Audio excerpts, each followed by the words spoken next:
182장 함께 부르겠습니다. 찬송가 182장입니다.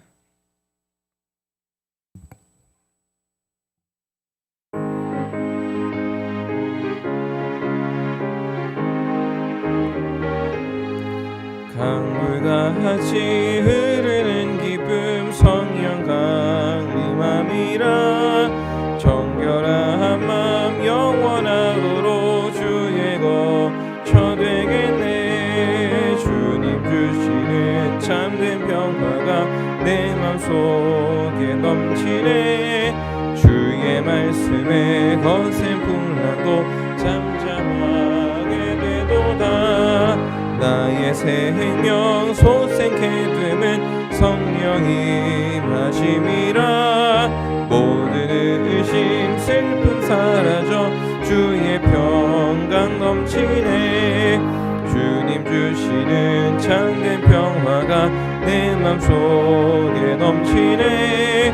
주의 말씀에 거센 풍랑도 잠잠하게 되도다. 하늘에서 단비 내리고 햇빛 찬란함같이 우리 마음에 성령이 많이 주님 보내시리라. 주님 주시는 참된 평화가 내 맘속에 넘치네. 주의 말씀에 거센 풍랑도 잠잠하게 되도다.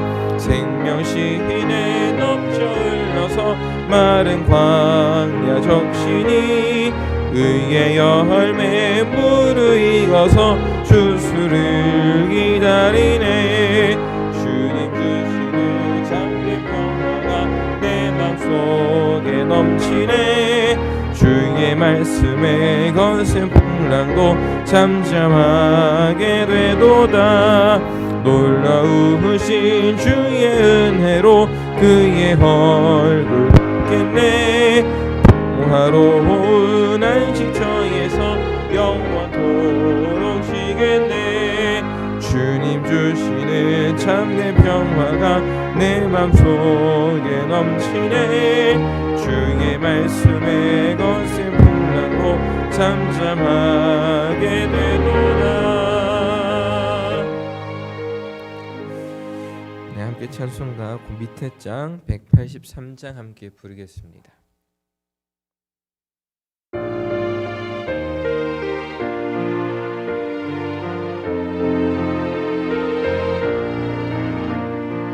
빈들의 마른 풀같이 시들은 나의 영혼.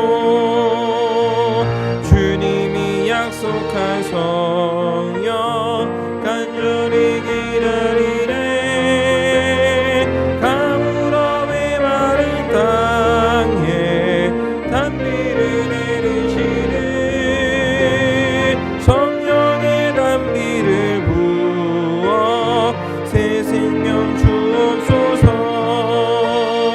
반가운 빗소리 들려 산천이 춤을 추네. 봄비로 내리는 성령 내게도 주옵소서. 가물어 메마른 땅에 단비를 내리시는 성령의 단비를 부어 새 생명 주옵소서. 절 따라 우로를 내려 조목이 무성하니 갈급한 내 심령 위에 성령을 부소서. 가물어 메마른 땅에 단비를 내리시네.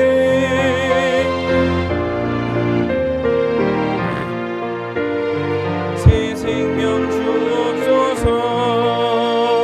참되신 사랑의 언약 어길 수 있사오냐. 오늘의 흡족한 은혜 주실 줄 믿습니다. 가물어 메마른 땅에 단비를 내리시네.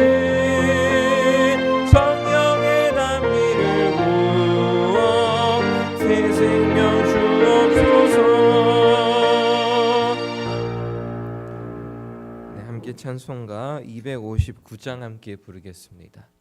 찬송가 259장입니다.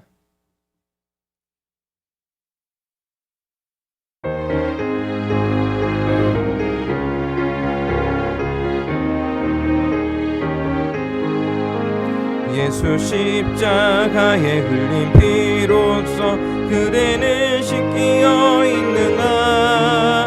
더러운 죄 희게 하는 능력을 그대는 참으지 않은가. 예수의 보혈로 그대는 씻기어 있는가. 마음속에 여러 가지 죄악이 깨끗이 씻기어 있는가. 주 예수와 밤낮으로 늘 함께 그대는 행동을 하는가. 아무 때나 어디서나 그대는 십자가 붙들고 있는가. 예수의 보혈로 그대는 씻기어 있는가. 마음속에 여러 가지 죄악이 깨끗이 씻기어 있는가. 주님 예수 다시 올 때 그대는 영접할 예복이 있는가. 그대 몸은 거룩한 곳 천국에 들어갈 준비가 됐는가. 예수의 보혈로 그대는 씻기어 있는가. 마음속에 여러 가지 죄악이 깨끗이 씻기어 있는가. 모든 죄에 더러워진 예복을 주 앞에 지금 다 벗어서 샘물같이 솟아나는 보혈로 눈물 바로이게 씻으라. 예수의 보혈로 그대는 씻기어 있는가. 마음속에 여러 가지 죄악이 깨끗이 씻기어 있는가. 네, 찬송가 265장입니다. 찬송가 265장입니다.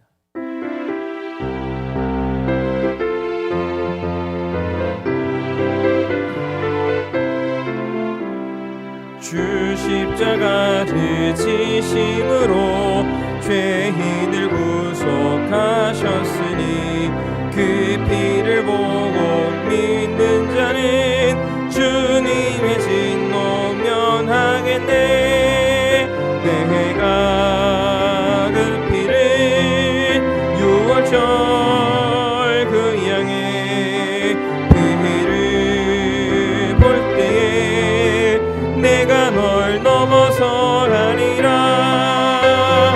흉악한 죄인 회수라도 예수는 능히 구원하네. 온몸의 피에 담글 때에 주님의 진노 면하겠네. 내가 그 피를 유월절 그 양의 피를 볼 때에 내가 널 넘어서 가리라. 심판할 때에 모든 백성 행한 일대로 보응받네. 주님의 피로 죄 씻으면 주님의 진노 면하겠네. 내가 그 피를 유월절 그 양의 피를 볼 때에 내가 널 넘어서 가리라. 구주의 사랑 크신 은혜 보혈의 능력 의지하세. 심판의 불이 내릴 때에 주님의 진노 면하겠네. 내가 그 피를 유월절 그 양의 피를 볼 때에 널 넘어서 가리라.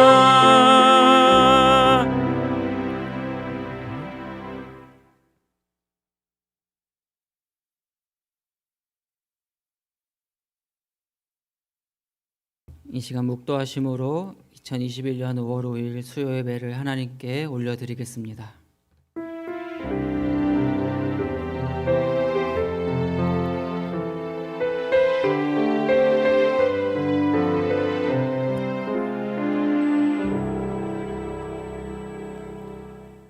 사랑하는 아버지 하나님, 오늘 이렇게 수요일 저녁 함께 하나님을 예배할 수 있도록 허락하신 주님의 은혜에 감사드립니다. 이 시간 주님의 음성을 사모하며 예배 가운데 나아가오니 성령 하나님 충만하게 임재하사 하나님의 뜻을 깨닫게 되는 예배되게 하여 주옵소서. 우리 주 예수님의 이름으로 기원하옵나이다. 아멘. 찬송가 266장 찬양하겠습니다.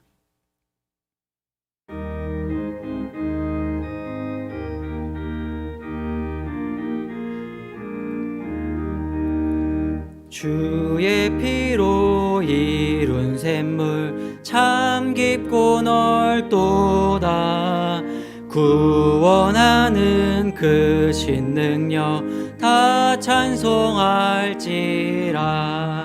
찬송하세 주의 보혈 그 샘에 지금 나아가 죄에 깊이 빠진 이 몸 그 피로 씻어 맑히네. 죄악 세상 이김으로 거룩한 길 가는 나의 마음 성전 삼고 주께서 계시네. 찬송하세 주의 보혈 그 샘에 지금 나아가 죄에 깊이 빠진 이 몸 그 피로 씻어 맑히네.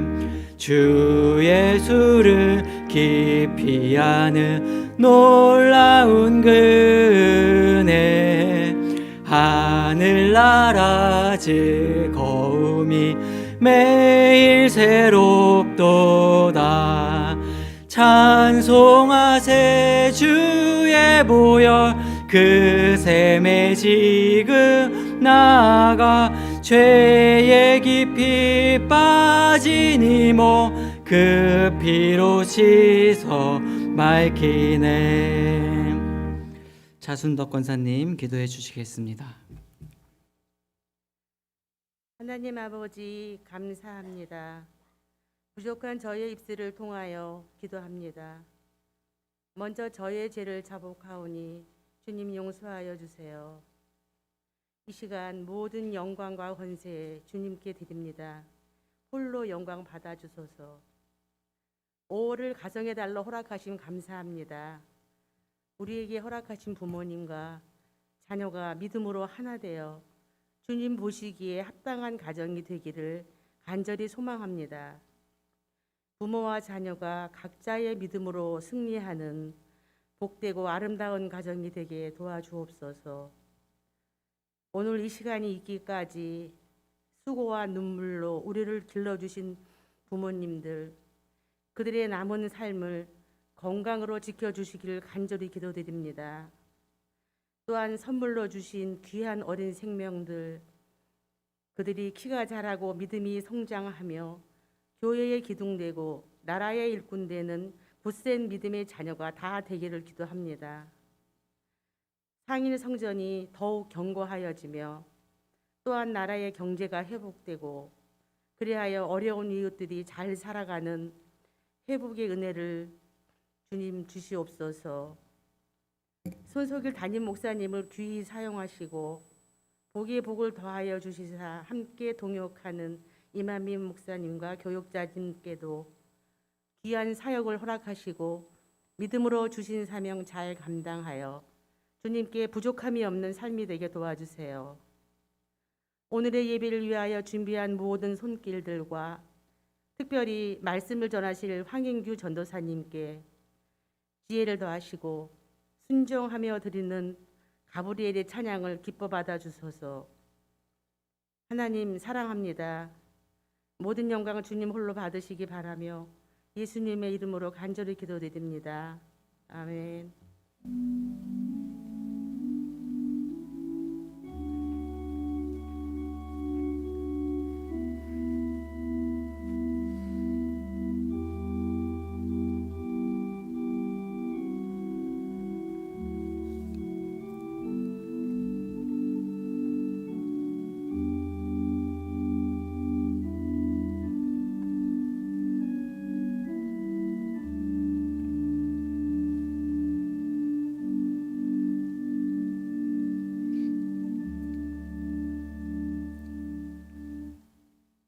오늘 우리에게 주시는 하나님의 말씀은 사도행전 2장 43절에서 47절의 말씀입니다. 사도행전 2장 43절에서 47절의 말씀입니다. 신약성경 190면에 있습니다.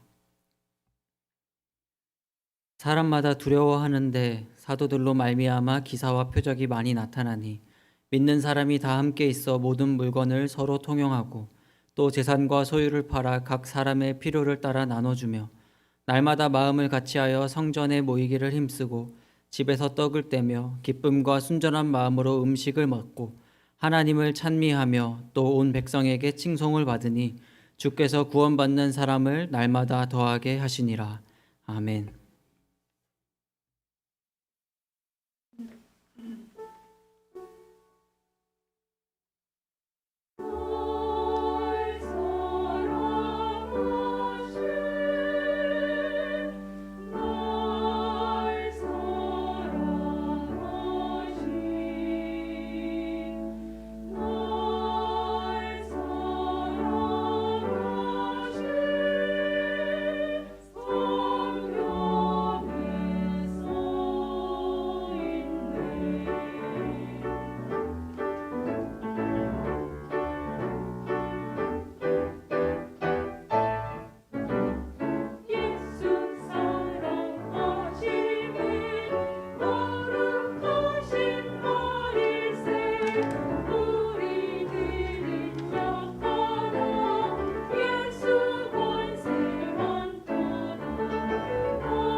아멘. 우리 하나님께 영광의 박수를 올리겠습니다.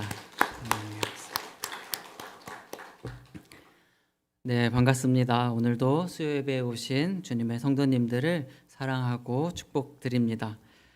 우리는 지금 교회력으로 부활절기를 맞이하여 기쁨의 50일이라는 기간을 보내고 있습니다. 오늘은 예수님의 부활 이후의 초대교회의 모습을 통해서 그리스도인의 재물관에 대해서 함께 알아가 보고자 합니다. 그리스도인은 돈에 대해서 어떤 재물관을 가지고 살아야 할까요?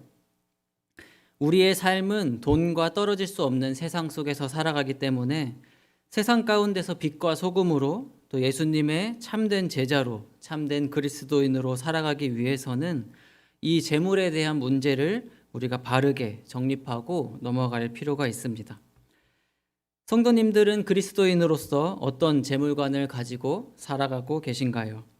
몇 가지 질문을 드릴 텐데 그 질문들을 통해서 한번 마음속으로 스스로 한번 대답해 보시기 바랍니다. 첫 번째 질문입니다. 그리스도인들은 돈을 많이 벌거나 많이 모아도 괜찮을까요? 네, 스스로 한번 대답해 보시기 바랍니다.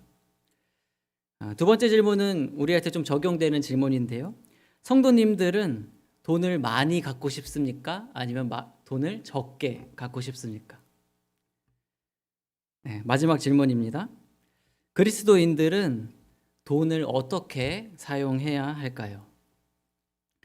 오늘 이 시간에 같이 말씀을 들으면서 재물에 관한 우리의 마음을 좀 살펴보고 그리고 성경에서는 과연 재물에 대해서 무엇이라고 말하고 있는지 같이 살펴보기를 원하는데 그것을 위해서 먼저 제가 돈에 관한 몇 가지 명제들을 좀 제시하면서 설교를 진행하고자 합니다.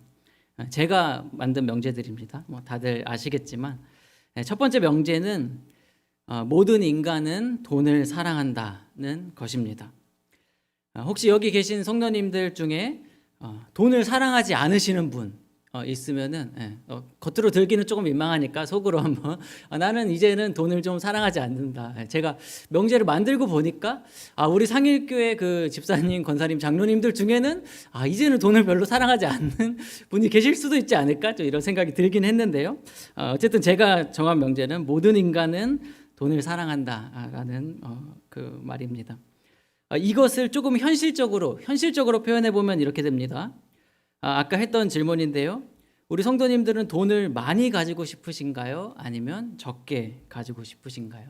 이게 우리 돈에 대한 우리의 마음을 잘 보여줍니다. 다른 질문을 한번 해보겠습니다. 또는 성도님들의 자녀분들이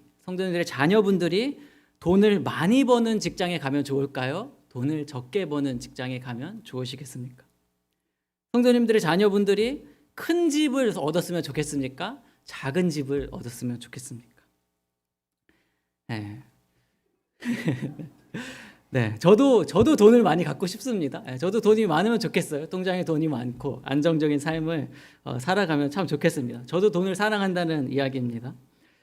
그런데 성경에서는 돈에 대해서 이렇게 이야기하고 있습니다. 디모데후서 3장 말씀인데요. 너는 이것을 알라. 말세에 고통하는 때가 이르러 사람들이 자기를 사랑하며 돈을 사랑하며 자랑하며 교만하며 비방하며 부모를 거역하며 감사하지 아니하며 거룩하지 아니하며. 말세가 되면 사람들이 어떻게 되냐면 자기를 사랑하고 돈을 사랑한다. 이 두 가지가 어떻게 보면 같이 가는 거죠. 자기를 사랑하고 돈을 사랑한다 이렇게 이야기하고 있는데요. 디모데전서 6장 9절에서 10절은 이렇게 이야기합니다. 부하려 하는 자들은 시험과 올무와 여러 가지 어리석고 해로운 욕심에 떨어지나니 곧 사람으로 파멸과 멸망에 빠지게 하는 것이라.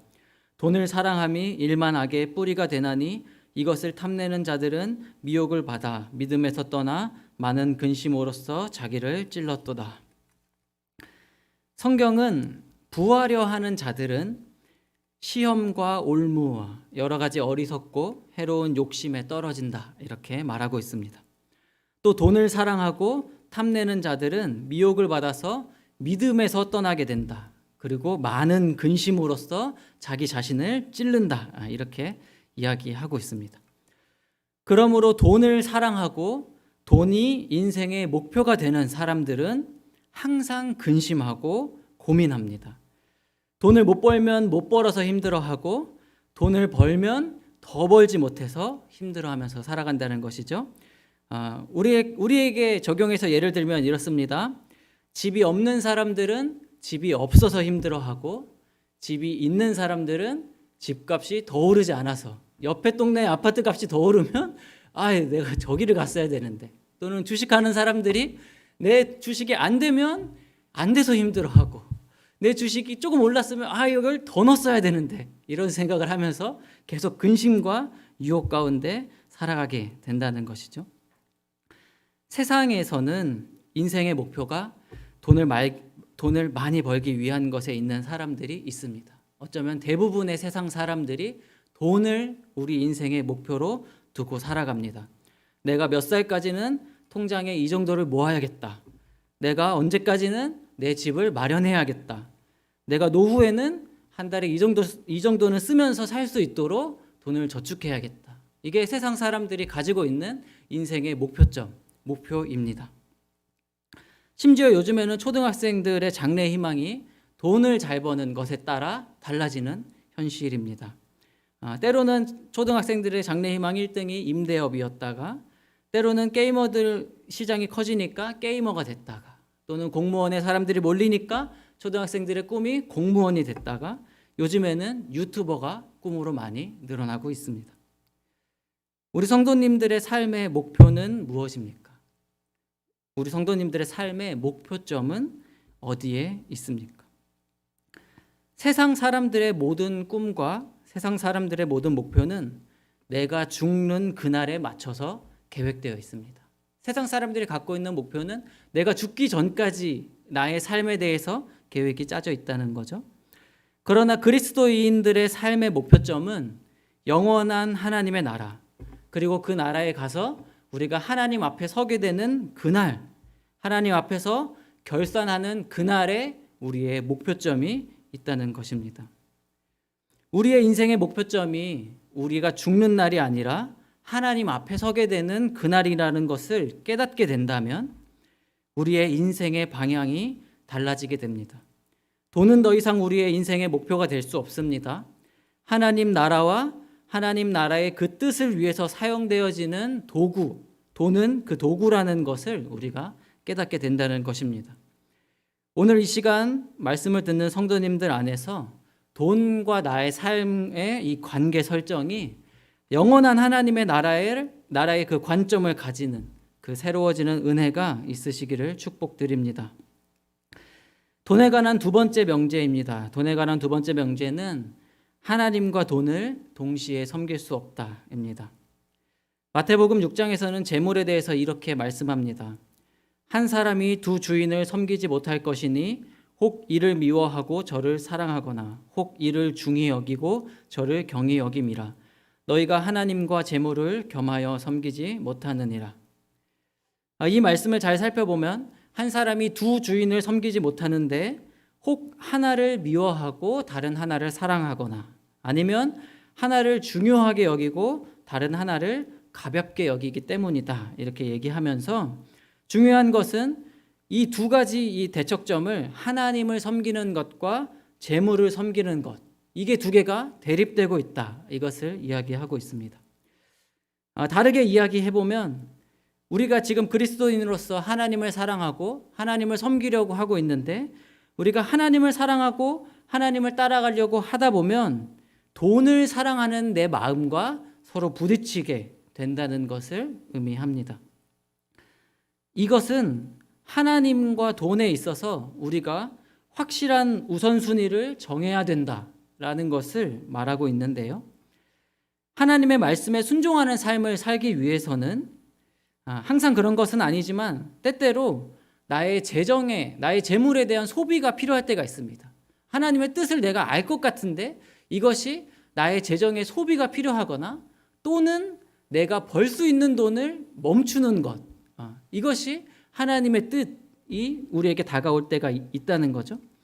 바로 그 순간에 우리가 하나님의 말씀대로 살기 위해서, 하나님의 뜻을 행하기 위해서 기꺼이 나의 재정을 흘려보내거나 기꺼이 내가 벌 수 있는 것을 포기하는 것을 의미합니다.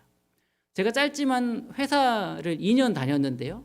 회사를 2년 다녀보니까 회사에서 그렇게 그냥 불법적으로 이렇게 그냥 얻을 수 있는 돈들이 많더라고요. 제가 실제로 사용하지 않아도 이제 뭐 무슨 여러 가지 이제 비용들로 인해서 들어오는 것들. 그러니까 우리가 정직하지 않게 가만히 있으면 내가 속인 것은 아닌데 이렇게 들어오는 것들이 참 많이 있다는 것을 봤는데, 그러니까 우리가 하나님의 뜻 가운데 살기 위해서는 이런 부딪힘 가운데 있다는 것을 알아야 한다는 것이죠.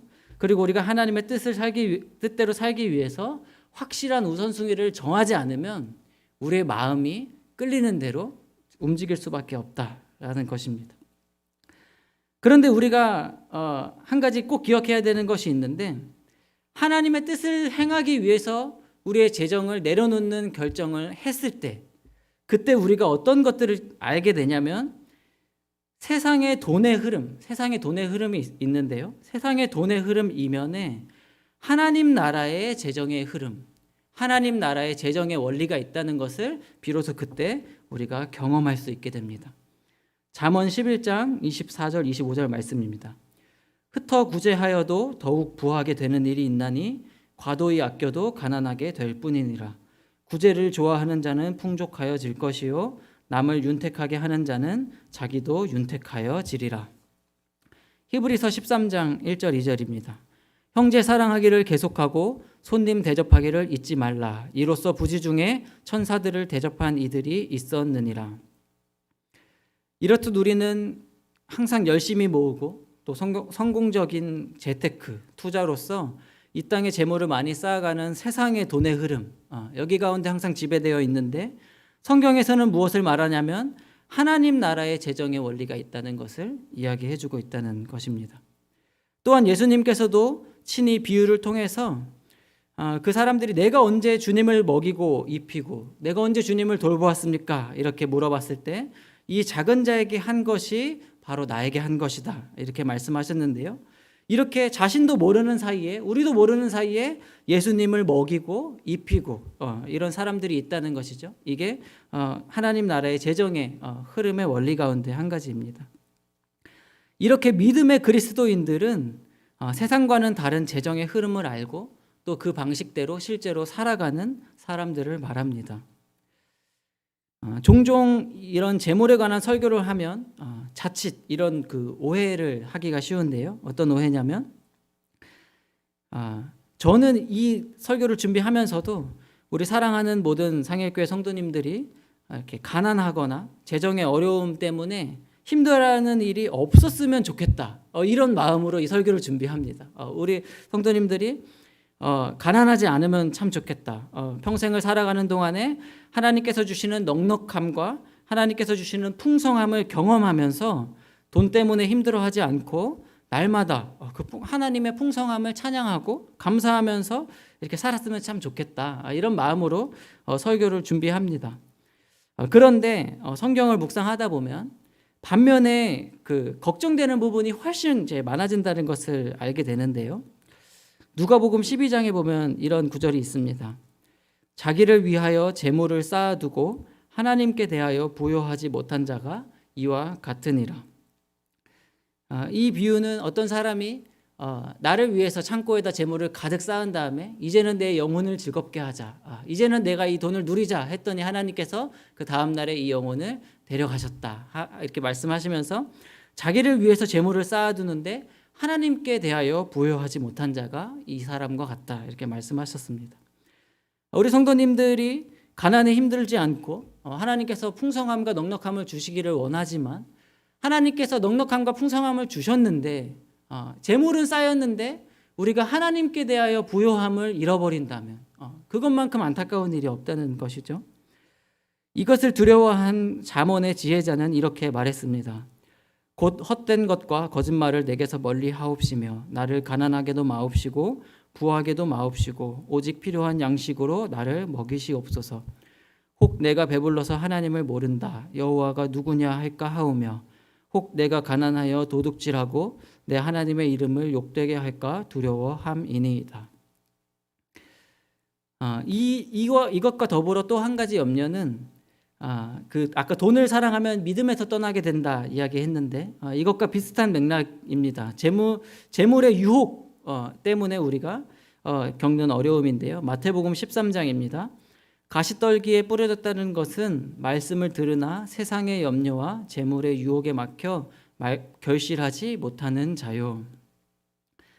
그래서 우리가 날마다 이렇게 하나님께 나와서 지금도 이 수요일 날 모여서 하나님께 나와 예배하고 하나님의 말씀을 듣고 우리가 새벽마다 기도하고 하지만 우리가 이 재물의 유혹에 해방되지 못한다면 그 말씀이 우리의 삶 속에서 깨달아지지 못하고 결실되지 못하고 그 이유가 있는데 그 이유가 바로 뭐냐면 이 재물의 유혹이라는 것이죠.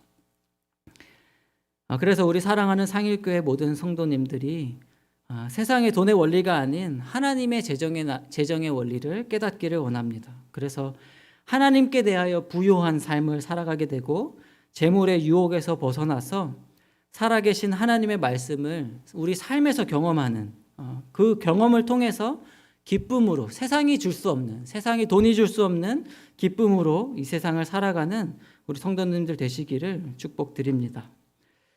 마지막 세 번째 그 돈에 관한 명제인데요. 세 번째 명제는 하나님은 우리의 돈이 필요한 분이 아니시다라는 것입니다. 이것을 다르게 이야기하면 하나님은 온 세상의 주인이시다라는 말입니다. 우리가 그리스도인으로서 재물관을 세워나가다 보면 은연중에 또 오해하는 한 가지가 있는데 그것은 무엇이냐면 우리가 우리의 재물로서 하나님을 섬기고 하나님을 봉양하는 듯한 느낌을 받는다는 것입니다. 우리가 우리의 재물을 드리고 우리의 이웃들을 섬기고 가난한 자를 섬기고 교회에 헌금하면서 우리가 이 재물로 하나님을 봉양한다, 섬긴다라는 듯한 그 오해를 갖는다는 것이죠. 하지만 온 세상을 창조하시고 온 세상을 다스리시는 하나님께서는 무엇이 부족해서 우리의 도움을 받으시는 분이 아니십니다. 그러니까 우리의 재물관을 이렇게 해서 우리의 재물관을 다시금 만들어가는 것이 하나님 좋으라고 하는 것이 아니라는 뜻입니다. 사도행전 17장은 이렇게 말씀합니다. 우주와 그 가운데 있는 만물을 지으신 하나님께서는 천지의 주제시니 손으로 지은 전에 계시지 아니하시고 또 무엇이 부족한 것처럼 사람의 손으로 섬김을 받으시는 것이 아니니 이는 만민에게 생명과 호흡과 만물을 친히 주시는 이심이라. 또 다윗은 역대상에서 이렇게 고백합니다. 부와 귀가 주께로 말미암고 또 주는 만물의 주제가 되사 손에 권세와 능력이 있사오니 모든 사람을 크게 하심과 강하게 하심이 주의 손에 있나이다. 하나님께서는 온 만물을 지으셨으며 무언가 부족함이나 결여가 되신 분이 아니십니다. 그분은 온 세상에 생명과 호흡을 주시는 분이시고 또한 모든 부와 모든 귀가 하나님께로부터 말미암아 오고 있습니다. 그러므로 사랑하는 성도 여러분, 여러분이 가지고 있는 모든 것은 사실은 처음부터 하나님께서 여러분에게 주신 것이라는 것이죠.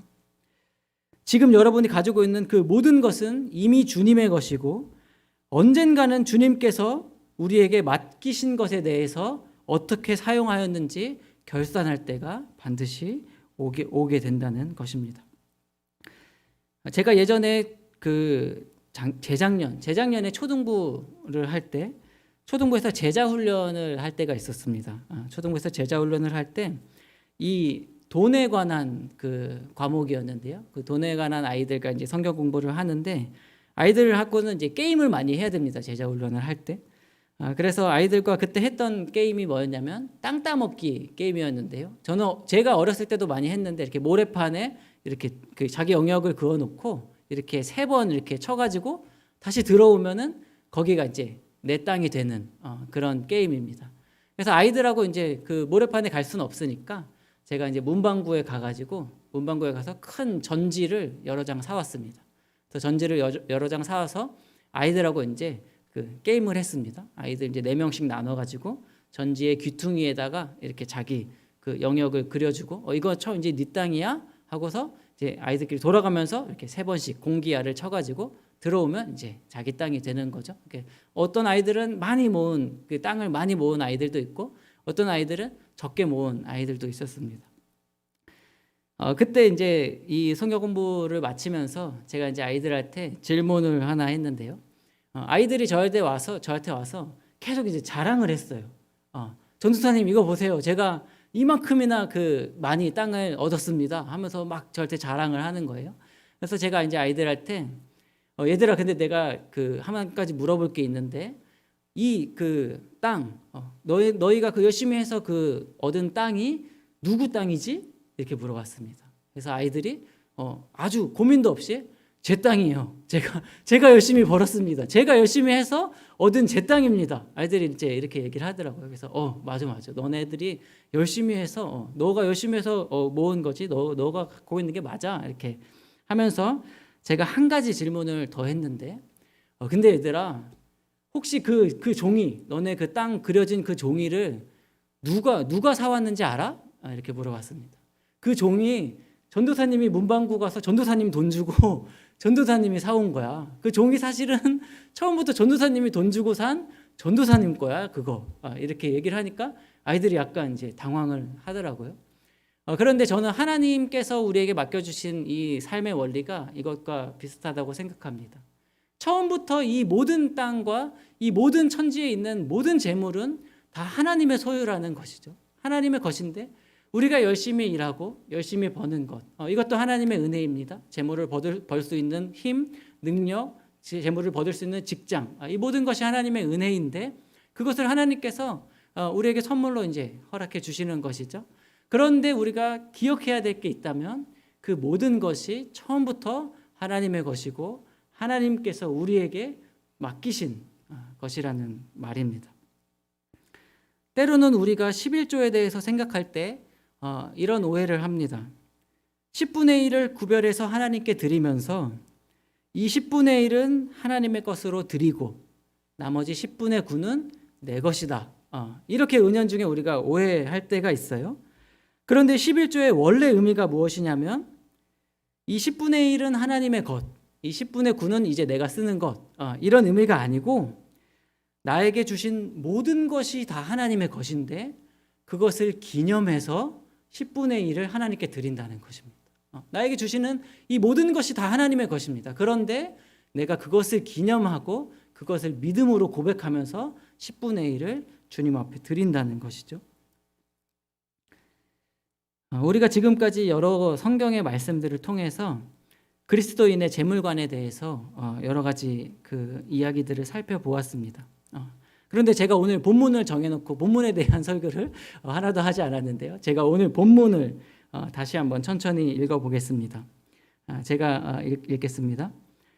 사람마다 두려워하는데 사도들로 말미암아 기사와 표적이 많이 나타나니 믿는 사람이 다 함께 있어 모든 물건을 서로 통용하고 또 재산과 소유를 팔아 각 사람의 필요를 따라 나눠주며 날마다 마음을 같이하여 성전에 모이기를 힘쓰고 집에서 떡을 떼며 기쁨과 순전한 마음으로 음식을 먹고 하나님을 찬미하며 또 온 백성에게 칭송을 받으니 주께서 구원받는 사람을 날마다 더하게 하시니라. 아멘. 오늘의 본문은 모두가 다 아시다시피 초대교회 성도들이 서로 재물을 통용하고 서로의 필요를 채워주었다라는 말씀입니다. 이 말씀을 이렇게 오해하면 안 되는데요. 이 모두 다 이렇게 돈을 모아서 공평하게 이렇게 나눠 갖자 이런 공산주의처럼 우리가 다 똑같이 나눠 갖자 이런 말씀이 아닙니다. 그때는 지금보다 훨씬 더 빈부격차가 큰 시대였습니다. 이렇게 재물을 있는 사람들이 나누는 것 이것이 모든 사람이 이렇게 할 수 있는 구조가 아니었습니다. 그런데 오늘 우리가 이 본문 안에서 꼭 알아야 되는 것은 무엇이냐면 오늘의 본문에 나오는 이 초대교회의 이 모습, 이 재물의 모습들은 의무적인 어떤 재물의 나눔이 아니고 이 초대교회의 성도들이 예수님의 부활을 보면서 영원한 하나님의 나라를 발견하고 그거에 대한 자발적인 반응으로 이렇게 재물을 나누기 시작했다는 거예요. 누구도 여기 앞에서 여러분 성도님들 우리의 재물을 내놔서 나눠야 됩니다 이렇게 하는 게 아니고 하나님의 말씀을 깨닫기 시작한 거예요. 예수님께서 하셨던 말씀, 예수님의 부활을 경험하면서 아까 우리가 지금까지 읽었던 그 말씀들이 그 초대교회 성도들이 깨달아지기 시작했습니다. 그래서 영원한 하나님의 나라의 그날을 바라보고 하나님의 뜻과 하나님의 말씀을 행하기 위해서 나에게 참 생명을 주시고 나에게 모든 것을 선물로 주신 하나님을 향한 믿음의 고백, 하나님을 향한 사랑의 고백으로서 자신의 재물을 사용하기 시작했다라는 것입니다. 예수님께서는 물고기를 낚는 어부들을 제자로 부르셔서 사람을 살리는 어부가 되게 하셨습니다. 여기에 제자들의 재물관의 변화가 있습니다. 예수님께서는 제자들의 인생의 목표를 물고기를 잡고 돈을 많이 모으는 육신의 삶에서 영원한 하나님의 나라에 들어가서 하나님 앞에 결산할 그날로 옮기셨다는 거죠. 우리 모두가 분명 하나님 앞에 서게 될 날이 있을 텐데 그날에 우리가 무엇으로 하나님 앞에 결산할 것 같습니까? 그날에 우리가 하나님 앞에 무엇으로 결산하게 되냐면 우리가 섬긴 영혼들, 우리가 복음을 전한 영혼들, 우리가 우리의 것을 나누고 우리가 굶주린 자를 먹이고 우리가 그 병든 자를 입히고 돌본 것, 그 사람들을 가지고 하나님 앞에 결산한다는 것이죠. 그래서 예수님께서 고기를 낚는 제자들을 불러서 사람을 낚게 하는 어부가 되게 하셨다는 것입니다. 사랑하는 상일교회 성도 여러분, 오늘의 마지막 질문을 여러분께 드립니다.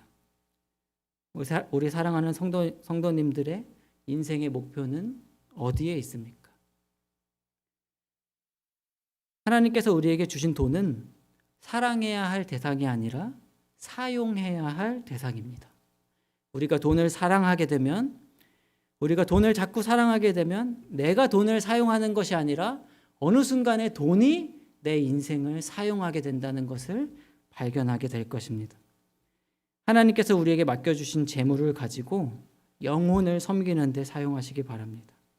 하나님의 나라를 세워가는데 하나님께서 주신 재물을 사용하시고 영원한 하나님의 나라에 서게 될 그날 하나님께서 우리에게 잘했다, 착하고 충성된 종아 칭찬받는 모든 상일교회 성도님들 되시기를 간절히 소망하고 축복드립니다. 마지막 성경 구절이 하나 있는데요. 우리 마지막 구절은 다 같이 읽어보도록 하겠습니다. 같이 읽겠습니다. 시작. 너희 소유를 팔아 구제하여 낡아지지 아니하는 배낭을 만들라. 곧 하늘에 둔 바 다함이 없는 보물이니 거기는 도둑도 가까이 하는 일이 없고 좀도 먹는 일이 없느니라. 아멘. 네, 우리 이 시간에 같이 한번 기도하도록 하겠습니다. 네, 우리 이 시간에 하나님 주신 말씀을 생각하면서 같이 한번 기도하면 좋겠는데요. 먼저 우리가 기도할 것은 나에게 주신 하나님의 은혜에 감사하면서 한번 기도를 하면 좋겠습니다. 주님, 내가 지금 누리고 있는 이 모든 것이 하나님의 은혜로 나에게 주어진 것임에 주님 감사합니다. 그동안 없다고 불평했던 내 마음을 용서하여 주시고 하나님 내게 주신 것이 나에게 사용할 수 있는 재물을 주시고 또 재물을 얻을 수 있는 직장을 주시고 힘을 주셨음에 하나님 감사합니다. 이렇게 같이 기도할 수 있으면 좋겠고요.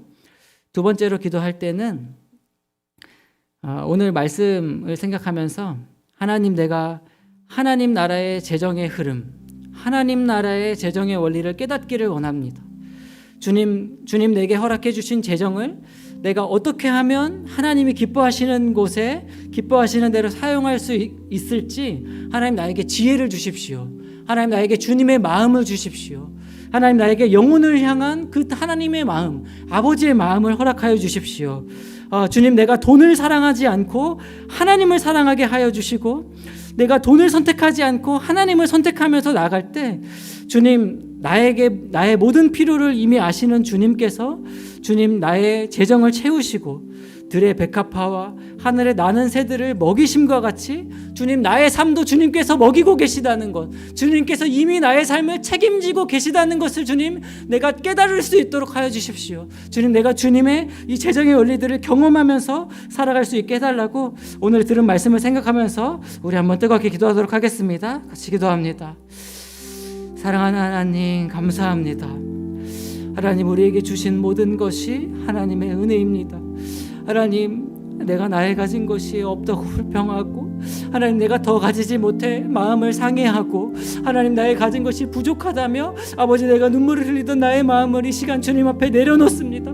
아버지 나에게 생명을 주시고 나에게 사랑하는 가족들을 주시고 또 하나님 나에게 질 수 있는 공간과 나에게 옷을 주시고 내가 오늘도 먹은 것과 하나님 나에게 모든 은혜를 주심을 감사합니다. 하나님께서 때때로 나의 필요를 따라 아버지 시기적절한 하나님 그 이름 비어드신 비로 나를 채우시고 먹이시고 입히시건만 하나님 내가 그것들을 깨닫지 못하며 불안해하고 날마다 하나님 더 갖지 못해서 안타까워하며 살아왔음을 고백합니다.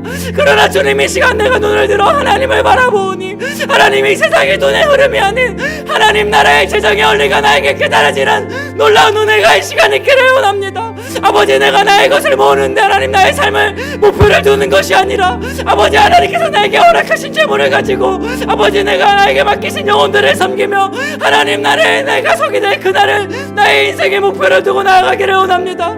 아버지 나의 눈을 열어주시고 아버지의 뜻을 깨닫게 하시며 아버지의 영원한 하나님의 나라를 바라보며 아버지 예수님의 부활을 경험한 그 초대교회 하나님 성도들이 아버지의 나라를 바라보고 그 재물관을 변화시켰던 것처럼 아버지 나의 재물관도 변화시켜 주셔서 아버지 내가 돈에 대해서 사용되어지는 것이 아니라 내가 하나님의 뜻을 따라 돈을 사용하는 그렇게 능력있고 담대한 그리스도인으로 믿음의 참 그리스도인으로 살아갈 수 있도록 나의 삶을 붙들어 주옵소서. 아버지 나를 통하여 주님의 영광을 드러내시기를 원합니다. 아버지 내가 가진 것을 과감히 나누어 줄 때 아버지 남을 윤택하게 한 자는 그도 윤택하여 지리라 말씀하셨던 잠언의 말씀처럼 내가 주님의 말씀을 경험하게 하시고 아버지 내가 세상의 염려와 재물의 유혹에 따라 말씀이 나의 삶에 뿌리 맺히는 것을 아버지 잃어버리지 않도록 내가 담대하게 나아가는 용기를 주시고 아버지 내가 그렇게 살아갈 때 나의 걸음을 내딛을 때 하나님의 말씀이 내 안에 심겨져서 나의 삶에 열매 맺히고 아버지의 말씀이 나의 삶에 피어나는 그 기쁨 가운데 내 삶을 드리며 살아갈 수 있도록 우리 사랑하는 사역교회 성도님들 한 사람 한 사람 붙들어 주옵소서.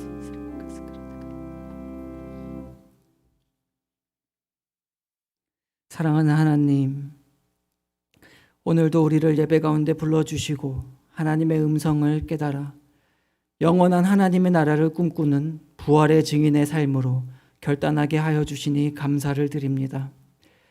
성령 하나님, 우리에게 지혜와 총명을 주셔서 세상의 돈의 원리가 아닌 하나님 나라의 재정의 원리를 깨닫게 하여 주시고 우리의 인생의 목표점이 이 땅에 있는 것이 아니라 하나님 앞에 있음을 알고 두려움 없이 담대하게 이 땅을 섬기고 나누며 살아가는 하나님의 충성된 청지기가 되게 하여 주옵소서.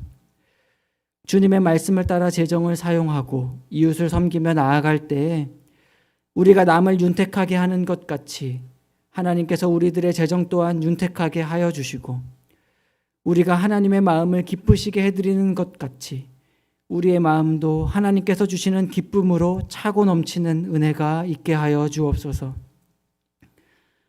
그러나 주님, 우리 가운데도 분명 재정의 어려움과 건강의 어려움, 관계의 어려움 등으로 여러 가지 어려움으로 힘들어하는 지체가 있을 줄로 압니다. 주님, 지금은 비록 사망의 음침한 골짜기 같은 길에 있게 느껴질지라도 친히 우리 성도들을 도우시는 하나님의 손길을 경험할 수 있게 하여 주시고 특별히 여기 모여 함께 예배하는 우리들이 하나님의 손과 발이 되어 서로 사랑하고 돌보는 주님의 몸된 교회가 될 수 있도록 우리의 삶과 재정을 사용하여 주옵소서. 감사드리며 이 모든 말씀 예수님의 이름으로 기도하옵나이다. 아멘. 찬송가 94장 찬양하겠습니다.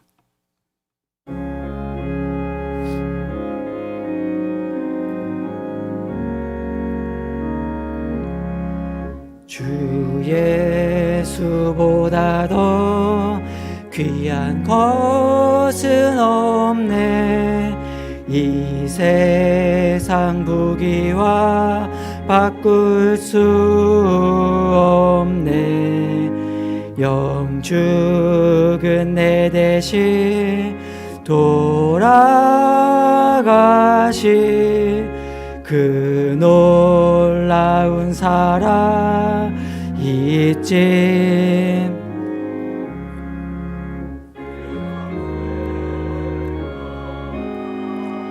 다 버리고 세상 자랑 다 버렸네. 주 예수보다 더 귀한 것은 없네. 예수 밖에는 없네. 주 예수보다 더 귀한 것은 없네. 이 세상 명예와 바꿀 수 없네. 이전에 즐기던 세상 일도 주 사랑하는 마음 뺏지 못해. 세상 즐거움 다 버리고 세상 자랑 다 버렸네. 주 예수보다 더 귀한 것은 없네. 예수 밖에는 없네. 주 예수보다 더 귀한 것은 없네. 이 세상 행복과 바꿀 수 없네. 유혹과 핍박이 몰려와도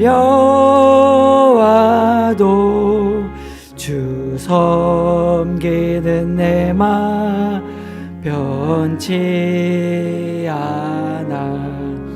세상 즐거움 다 버리고 세상 자랑 다 버렸네. 주 예수보다 더 귀한 것은 없네. 예수 밖에는 없네. 아멘. 주기도문 하시겠습니다.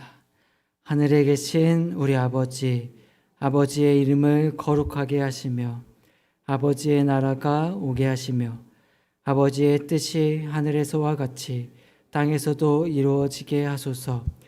오늘 우리에게 일용할 양식을 주시고 우리가 우리에게 잘못한 사람을 용서하여 준 것 같이 우리 죄를 용서하여 주시고 우리를 시험에 빠지지 않게 하시고 악에서 구하소서. 나라와 권능과 영광이 영원히 아버지의 것입니다. 아멘.